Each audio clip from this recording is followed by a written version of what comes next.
Okay, we're live again. This is always fun. So we'll wait till some people have a chance to get notified, and then we'll start the live. If you're watching this on a recording, I apologize. It gets a little slow, takes a while. Usually takes a couple minutes here or so, but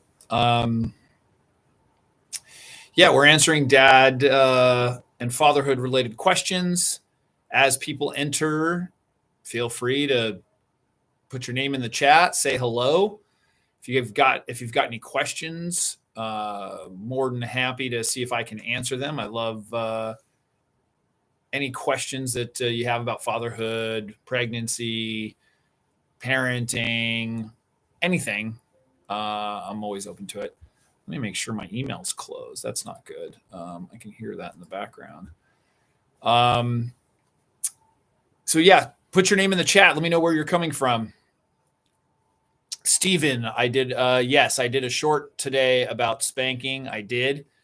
Certainly, if anyone wants to talk about that, I'm happy to. Sean, good to see you from Marietta, Georgia. Nice. Yeah, no, I did. I did a short, or I released a short that was actually from a recording a bit ago, and it shot up quickly because people are very, very passionate. So, Stephen, what other recommendations to have for after a spank, or how to better reinforce your child? So, I will tell you there is no after the spank, because there is no spank in my world. We have never spanked our children. My children are 13 and 15, and we can argue and people can say that that's how they want to do it and their discipline, but that's not the way I teach. It's not the way I believe. I myself was also not spanked. And, and my purpose in releasing that was, it starts from a very, very young age. And what happens is that, if people were spanked and then they turned out great or good or success, whatever they feel like, they think that the spanking has to do with that contributes to it, because it made them decide whether to not do something and not be bad with that fear of spanking. And the truth is that can curb behavior, no question. Spanking, young child, you threaten to spank or they've been spanked before, they will stop the behavior. However, there are better ways of handling it, and that the spanking only works in the short term and potentially has more damage than it does benefits. Now, if you were spanked and you had tremendous loving parents and they were supportive and they talk to you and they tell you about what's going on and how it works and whatever, that we associate that the spanking was a good idea, but it's actually the thousands and thousands of hours of love and attention and instruction and all of that, which actually made you a good person. And yes, Stephen, culturally, people believe differently. And, hey, there's a lot of people that might believe that that's the way to do it. I'm telling you that there's alternatives, for people who aren't sure, or for people that don't. Like I said, I was not spanked. My sisters and I were not. We're all morally sound, and we had very loving parents. And so there are, I have this in my course, Effective Discipline, which is a course within the membership that talks all about this, and it talks about the way to do it and the way to handle stuff. And I adamantly believe, that it makes sense, and it's teaching respect and, communication, and there's to rule by fear, which what happens when you spank. That's not something I believe in, and my kids, while they may have a little bit, because I'm big and strong and whatnot and can be loud, I would never hit them. they know that. But that, and some people think that like, well, they know that you'll never do that. I mean, my son is now 15. He's an advanced martial artist and lifts weights extensively. Like, there comes a certain time where you also, can't do it. And so people think, well, the child's little, so I'll do it. That often comes back to bite them. And so I just think, it's interesting how many people like comment on it too, and how many people have a really, really strong opinion of it, and they will cite religious texts, they will cite all kinds of stuff, yet they won't cite studies, the American Psychological Association, various, people. And, what I've studied, my mentors, the psychologists who came ahead of me, and the, who've done all the research and stuff. It's not, like I said, spanking can curb behavior, but it is not a good long-term solution. And there are other ways of handling it that have been very effective. And yeah, it takes patience. Yes, it takes understanding and communication, and takes all kinds of things as a parent. But I just believed, and so did my wife, that was not the way that we wanted to raise our children. So, yeah. Stephen, thank you. Yes, thank you for the recommendations. We appreciate that. Sean, good to see you. Jeffrey, right on. Chris, good to see everybody.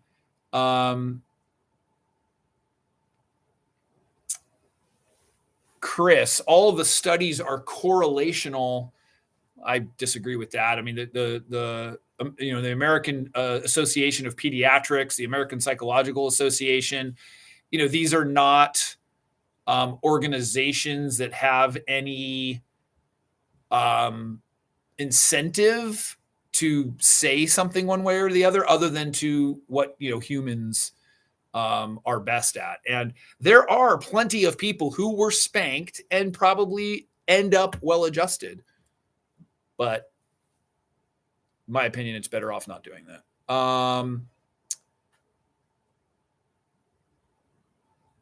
Okay, so Jeffrey, this is a good one. How do you reach a 5-year-old that will not listen at all? Hears but just ignores. I try to do it nice and calm, but what might only respond to me is, yeah. So total normal behavior for a 5-year-old. Get that straight. They are 5. I mean, my children were both like this. Defiant, coming into their own. No is a huge one. They think they're the boss. They're just learning that, what is that, preschool? They are learning to sort of come into their own. They know how to respond, especially if you've got a really smart one. It can be a challenge. What you do, and I have videos about this, when your kids don't listen, and there's a lot of stuff that comes up, and it depends on the situation. There's so many different techniques. I would recommend checking out the video. If you're not a member and you don't have access to the course, you can become a member, by the way.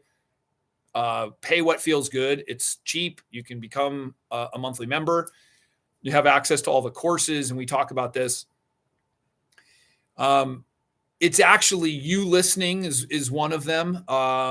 Empathy, getting down to their level. There's all kinds of techniques that you can do.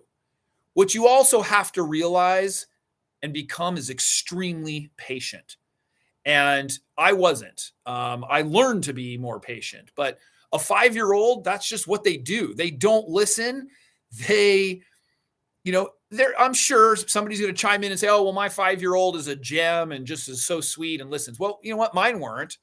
And I'm a recovering yeller. I was yelling and arguing. I started studying this stuff when my children were 3 and 1. And I dove into it, became an instructor for, parent coaching, and was just trying to, and still, it didn't matter. I still had kids that weren't listening, I felt like I was still getting upset. And like, it takes so much practice and so much, especially when it's not your nature. I'm high strung. I want to get stuff done, type A, and it's difficult. And so I think that there's a lot that you can actually do instead of techniques on your child. There's a lot of things that you have to do, and that is become more patient. Think about the positive, use positive reinforcement with your child. So when they do listen, you make a huge deal about it. Your child, you see them throw away their trash. You go, oh, thank you so much for throwing your trash away. That was so helpful of you. You just make a big deal about stuff.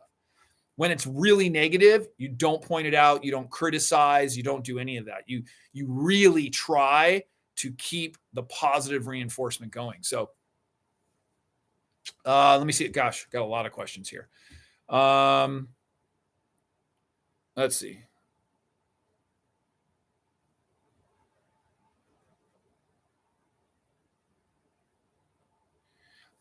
Nick Beast 1330. How do you deal with a very entitled grandmother? It's tough. Trying to break up a 16-year-old girl and her boyfriend over not cleaning said grandmother's house. Well, first, obviously, did they make the mess? There's a lot of questions here.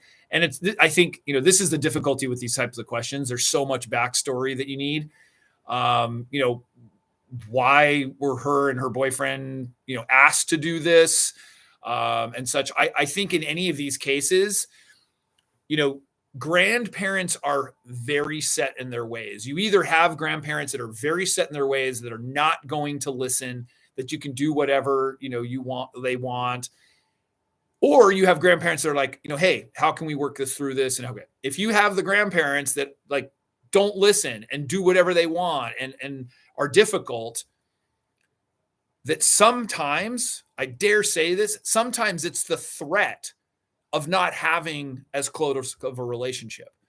And to really have heart-to-heart, conversations with them and saying, listen, I want you to be a part of our children's lives, but this is difficult and this is wrong. And so, there's approaches for that. So maybe that could help. All right, let's see. I've got so many I'm going to try to get to here.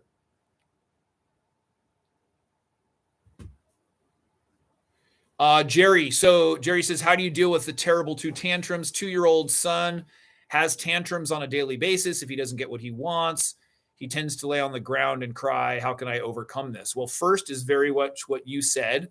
How do you overcome it? So I have numerous videos on this. Go to the channel, Dad University channel on YouTube, and look for the tantrum videos or the toddler toddler tantrum videos. There's a whole bunch of different techniques, and you want to do that before the tantrum happens. Now, I'll say there's tons of techniques, but the thing you have to remember is that the 2-year-old, this is a very common behavior. They don't know what else to do. They haven't been on this world very long. So when you deal with the 2-year-old, kind of understand that it's like they just don't know what's going on.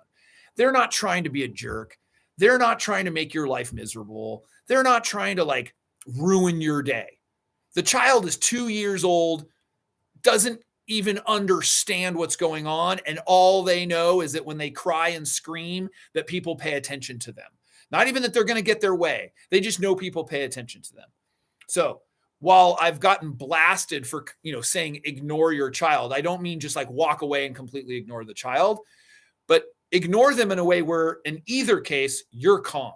So anytime there is a tantrum, you are calm, because fighting fire with fire or fighting, a tantrum with a tantrum is not going to work. And I know you've said you've tried to deal with it calmly, and that's what you will continue to do.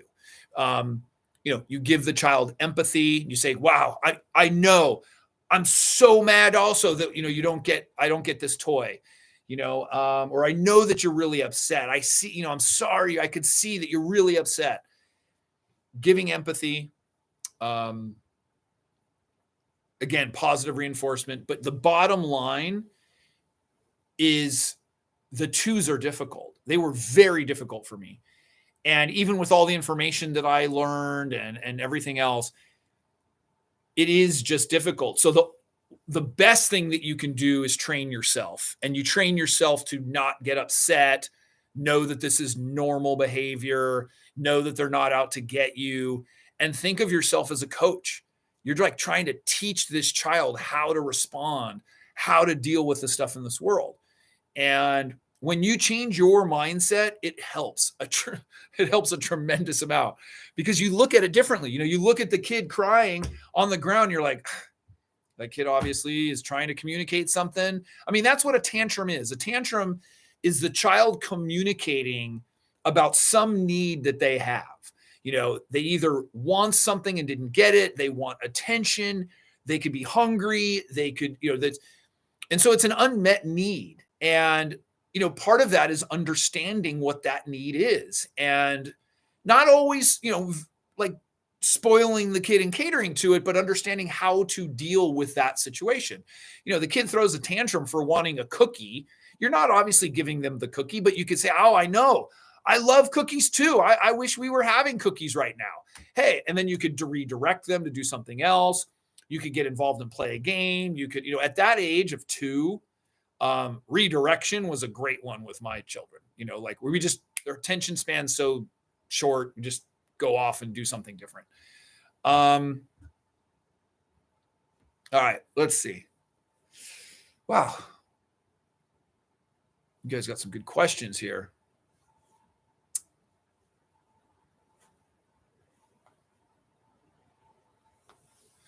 For Jerry, kind of adding on there, he doesn't know how to speak. Yeah.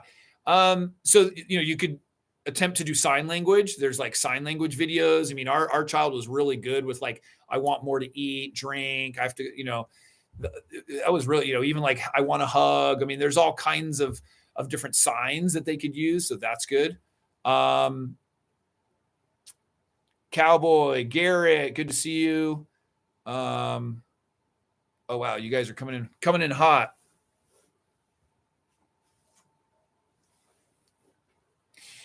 Jordan, this is an interesting one. I'm meeting my 6-year-old daughter for the first time next week with her mom and a reunification therapist. That is awesome. Any advice on how my interaction with my 6-year-old, any advice? I would say listen more than you speak. Listen to mom, listen to the therapist, and listen to the daughter, and be very clear about that. Because if they ask a question, say, hey, I'm soaking it all in. I'm really, really, happy to be here. I think that's part of it is, you're sort of trying to come into the fold.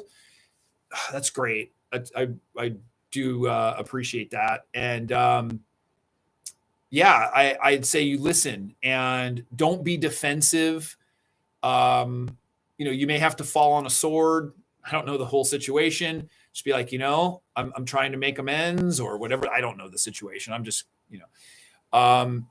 it's okay to admit mistakes. It's okay to be vulnerable, all of it. I think you come in calm, you come in calm and you're not trying to fix everything. It's a road. It's a road and a journey that you're on. And for children too, depends on the child. Some children are really like, they're your best friend in 3 minutes. Other children, depends on their temperament. It can take a while. It can take a while to build trust. It can take a while.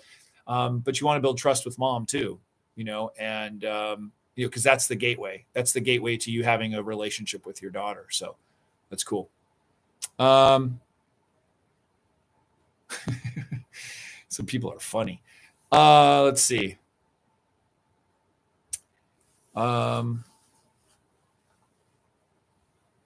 Cowboy, this is a good comment. I appreciate this. It would be much nicer for person asking, or you said answering questions, to have scenarios, not just any advice. Okay, so you're asking me to provide scenarios, which I can do that. Or the people are, because I thought it was people asking me, they say, hey, do you have any advice? I need more specifics.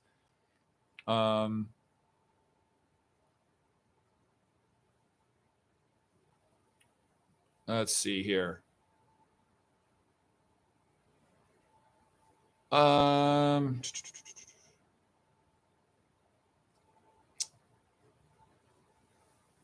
Michael, if you fed with formula, did you abruptly change to a different level formula, or did you wean your child into the next level? I hear you have to mix the levels instead of change. We did not mix formulas or go to different levels. You'll find out if your child has a sensitivity pretty darn quick. They'll throw it up, a lot of times. I'm not sure if you heard that from, I would get with your doctor, a pediatrician, and ask about that. If your child has a specific issue. But no, I don't actually know that answer. I'm curious where people had said about mix it. It's like, weaning off of caffeine and like you mix a little bit of regular. I mean, it makes sense. Dylan, congrats. Wife is getting induced next Wednesday. Charizard Hunter, best way to teach how to sit up and crawl. I've been raising her hips and she's doing well. No, I don't think there's any tips specifically. I mean, we didn't force our children in any way. We had like a little, I forget what it's called, like this little seat that, our children would sit in. And so it kind of forced them to, raise their head up and such. But there was, nothing specifically that I recall, like, rotating them forward. They just, they do that. I will say, playtime on their backs and then having them roll over, just kind of building their dexterity, or you sit them up and you kind of hold them there for a little bit. But I mean, I didn't have any, specific techniques that we use. There might be, if anybody else knows. It's good questions. There's so many different, unique things. Let's see. I'm curious too. There's a lot of you in here. Where is everybody from? Let me know where you're from. Different cities around the world. It's kind of cool to see where people are from. And I know I didn't announce this. I just kind of popped in and did it. This is what I did last time. And so Nick, how do you deal with a 7-year-old tantrum? So if your child's 7 and still having tantrums, there's something that there's kind of two ends of the spectrum. One, there's something that they're just not understanding.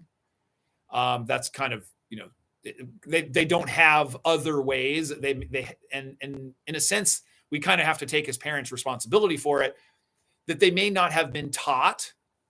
They may learn slower than if you had other children. If it was your third child and the other two, you're like, no, they got it. And they stopped doing it by, 6 or 5. I think it also depends on where the child is in the pecking order. Like if they're the third child, they're probably babied a little bit more and such. So they get treated a little bit differently, and they could be doing it for attention. I think the same things apply where you do positive reinforcement. You don't pay so much attention to the tantrum. In other words, the child's going crazy and you say, well, when you're done with this, then we can go over here and do this. But until then, just go ahead and have your tantrum. Do you need a hug? Like, sometimes you can do that. You don't want to do it all the time, because then, the child's doing things for attention. And when the child is doing things for attention, it means that there's an unmet amount of attention being given. So it could be that the child doesn't have one-on-one time with you or your spouse. Maybe when you have multiple kids, it's like everybody's always together, and so they don't have any like alone time. So that could be something, which I would recommend, one-on-ones with your children. If you have multiple children, it's a really, really great thing. Michael from Guatemala City, Jerry from Charlotte, right on everybody. FRB from UK. FRB, I would say that there's, hundreds of videos on my channel that I would suggest. I wouldn't give you one or two things. There's probably 50. And so I would suggest doing that. Go to the channel, look at the, preparing to be a father, bringing home from the hospital, preparing during pregnancy. There's all those stuff.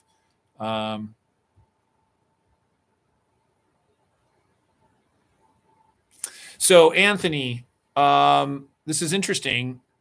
My daughter, just turning 3 years old, refuses to get dressed or change her diaper. Sometimes it takes us 2 hours just to get her dressed.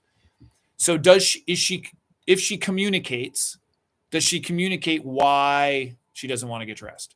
So one of the things, I mean, here's the things too. Sometimes kids, they don't want to get dressed. That happens. The other thing is, have you let her dress herself and teach her how to dress herself, or at a minimum, let her pick out the outfits? That's something. Or when she does, positive reinforcement. So she is at the point, she's not at the point where she understands why she doesn't want to, but do you understand why she doesn't want to? Some kids just like to be naked. They like to run around naked. The clothes feel restricting. I mean, that's a pretty normal thing. I would say, setting out clothes and having the child pick and having the child be part of it. The other thing is allowing them to do it themselves. And so, making a game out of it, you can say, okay, we're going to see how long it'll take you to get your shirt, on, or put your hand in your sleeve, or, you get dressed at the same time that they're getting dressed. I mean, we did all these kinds of things because my kids had the same thing. My son wanted to wear a costume every day, which in the end, we just let him wear a costume. When kids are 2, 3, 4 years old, sometimes that is the way to solve the problem, is you just let them dress what they want. And it was funny because we actually had comments like that where people would say, oh, so it wasn't that we were crazy. It was like, no, he wants to dress like that. I'm not going to sit there and argue for an hour. I mean, I've got stuff to do. So instead of that, and you can't force it. I'm not going to strap my child down and put a t-shirt on them. It's like, they want to wear a costume, wear the costume. I don't care. At first I thought I would care, and then eventually I didn't care. All right, let's see.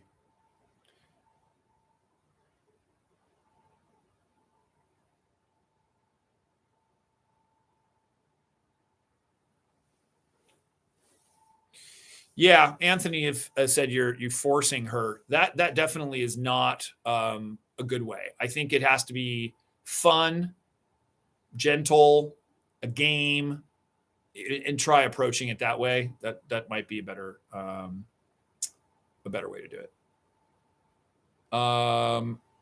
Gandalf, is it Gandalf? Just saying thank you. Well, awesome. Let's see. Mr. No Name, I don't know if you had an actual question in there. My kids seem to socially slower than others, meaning they don't interact with others the way other kids seem to get along. They're academically adequate, but I notice that they're not making friends. Like other kids seem more mature, while mine are kind of stuck on being kiddish, and they're in the 2nd and 3rd grade. Yeah. I mean, kids develop at different rates. There's no question. One of the things, and I'm grabbing here because there's just not a lot of time, and I don't know. One of the things would be, I'd be curious, is the activities that they participate in. Doing things that will build confidence, because confidence often has a part in the social activity and the interactions. Have them be part of a team, any kind of team sport. So not an individual sport, but a team sport. Have them do, the only individual thing that I think is amazing is martial arts, or some sort of like boxing or jujitsu or something where, they're learning that confidence within themselves. The place, our kids were very, very young when they started. They're like 4 and 6 or something. And they've now been doing it for 8 or 9, 10 years. But it was a huge confidence builder, and it's something that the confidence often has an effect then, socially. The other thing I would say is, don't force too much. But you certainly could, provide them some social settings where, you invite some people over and they have kids and they sort of, learn to do it. But it's also okay. It is okay that they're, especially, would you say 2nd and 3rd grade? I think so. Or, which that's very common. I mean, my kids didn't have really close friends even until they've got into like 7th, 8th, and then into 9th grade. I mean, it was just all like kind of parallel playing. Yes, here they'd have some friends and then now they're no longer friends with them. Like that happens.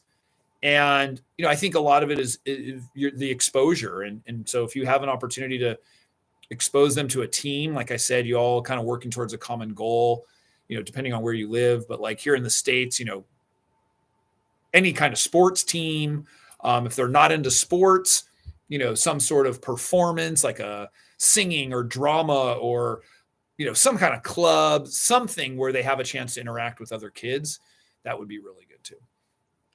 So I'd say confidence and interaction with other kids.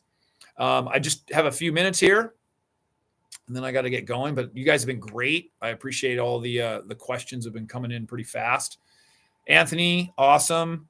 I appreciate you as well. Mr. No Name, good questions. Yeah, you guys, the other thing too, if you want to support the channel, the best way that you can do that, because it takes a lot of time and effort and stuff to do this, costs, is become a member. You get access to all the courses, all of the videos in like categorized and organized, and it's pay what feels good. So you get to decide what it is that you want to pay, and you get access to it all. And so that's really, a great way. You can go to daduniversity.com/support. Of course, if somebody just wants to donate, you can do that too. But I think, you might as well get something out of it, which is the membership. We're trying to build it's interesting, as we've built membership, we're still slow on the interactions of chat and that kind of stuff inside the memberships. And I'd love to really get that going. And so, we try to prompt stuff, but sometimes guys don't want to share. And so I understand that, but I do appreciate all of you for being here. I try to pop in and do the lives when I can. It's not always easy to squeeze in that time, but I will. There's a new video dropping tomorrow. Maybe we're finalizing some edits. If not, I think tomorrow. If not, for sure Friday, but I'm going to try to get it out tomorrow. And because I've already recorded like 4 additional videos that were coming out, but there's going to be more shorts coming out too. Hopefully people are liking those. And I appreciate every single one of you. Very, very grateful for having this community. And I'll keep on making videos. As long as you guys support it, I'll keep making these videos. So hope you guys do well. Make sure to share the videos with people that you think might enjoy it. That's like the best way for this channel to grow.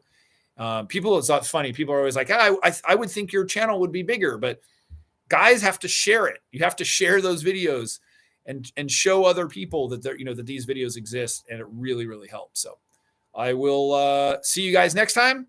Take care, everybody.